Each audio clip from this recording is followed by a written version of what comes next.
I'm Jude Fransman. I'm based at the Open University and I'm here representing a network which I co-convene.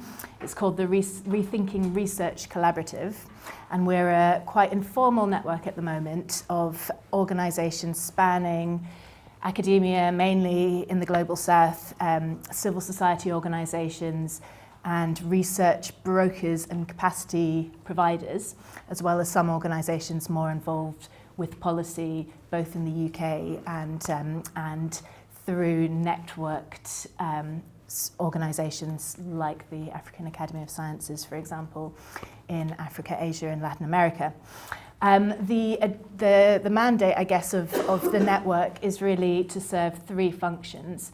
First of all, we convene a networking space, bringing together different types of organisations, individuals and networks to think quite critically about what research means in the context of development studies with the decolonisation agenda specifically.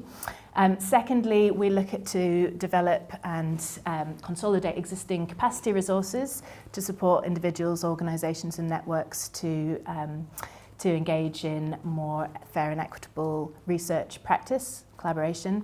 And thirdly, we have more of an advocacy agenda working with research funders, policy organisations to think quite critically about what research means in different contexts. And in the UK, which is a very specific context, we're looking at what ODA funding means for research in terms of what are the obligations for impact, for collaboration, for ethics, and what does that mean for building capacity.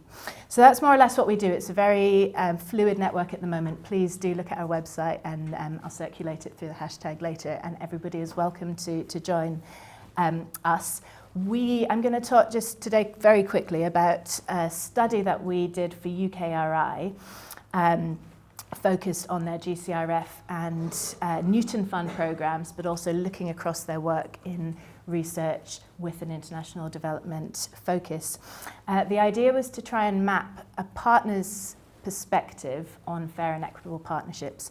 We looked at three groups of partners: one, academics in the Global South; two, civil society organisations and social movements in the Global South; and three, international NGOs and other sort of broker organisations and capacity providers, mainly from civil society, some from the private sector, based in the UK.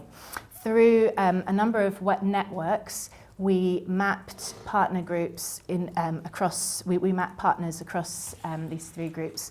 We convened a series of focus groups, online focus groups through webinars. We conducted some follow-up interviews, and we sent out an open call for statements from different organisations and networks.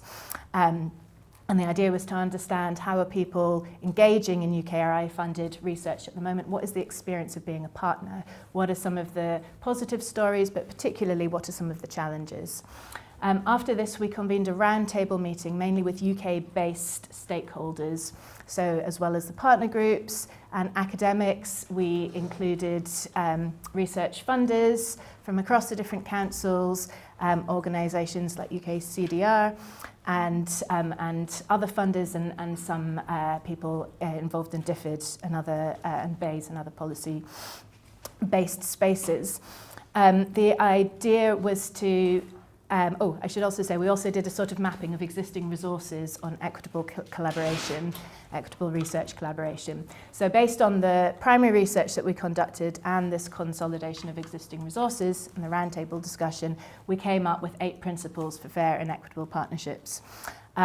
You can find all of this on our website again very, very quickly. These focus quite critically on on the idea of partnerships. So we didn't just look at the partnerships themselves, but we looked more broadly at the idea of collaboration in research.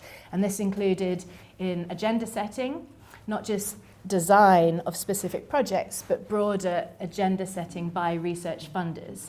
So who's involved in that? Who gets to be on the strategic committees for different calls and different schemes?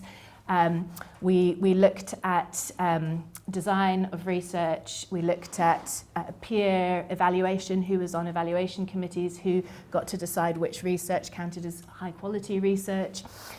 We looked at the partnerships themselves, so implementation and communication of research, but we also looked at uptake and adaptation and use, which might not be done by the research partners or even by academics, or might. And crucially, we looked at research not just which was led by academics, but also which was led by civil society organisations.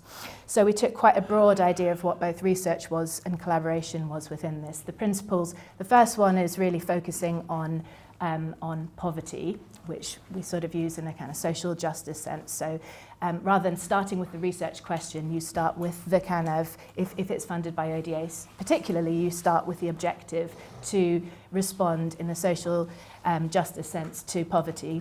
The second one was focusing on different contexts, mapping the different actors, stakeholders in those contexts.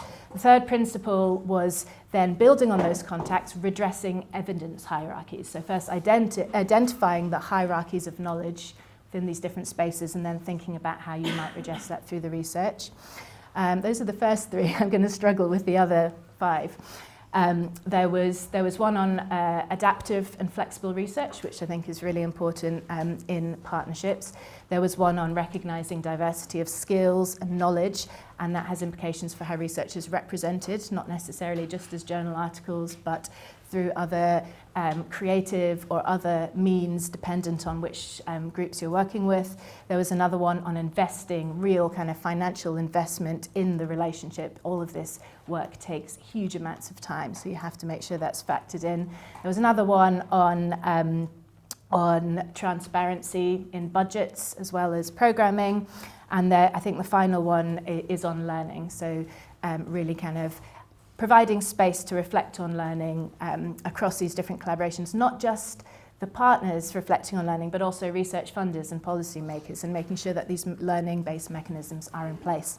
So just two kind of concluding thoughts and questions which might be interesting to take up in this group.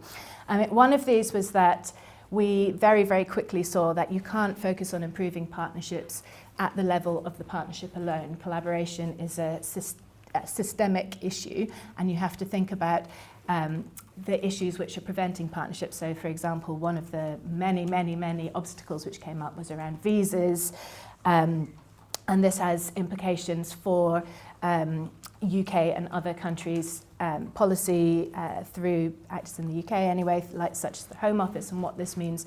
So you need to engage with that. You need to engage with the funding itself. There are certain mechanisms built into the to UKRI, to the different research councils in the UK, which prevent fair and equitable partnerships. And if you don't work at the level of these mechanisms, not just the funders, but the actual mechanisms such as the JES system, which means you can and can't do certain things, then again it affects how you can participate. And then the other issue was, and this is sort of inspired by some work we're starting to develop, and this is really kind of using futures thinking to think not just about research partnerships now, but also how these might change in line with different challenges which are affecting us. And the obvious one is climate change. So at the moment, we're focusing on convening spaces, bringing partnerships into the same space. But in the future, when mobility is less of an issue, how can we actually ensure fair and equitable partnerships which perhaps are more virtual? We know that it's so difficult to do this complex work at a distance, and face-to-face is important, but how can we think about ways to democratise virtual spaces as well? That's just an example, but there are lots of other questions around these two issues. So I guess, the thoughts I would leave you with are, what are the sort of broader systemic issues which we need to grapple with in order to improve equitable collaboration, and secondly, how might the nature of collaboration change in the future, and how can we respond to that within our institutions, our own practice, but also at a more systemic level. Thank you.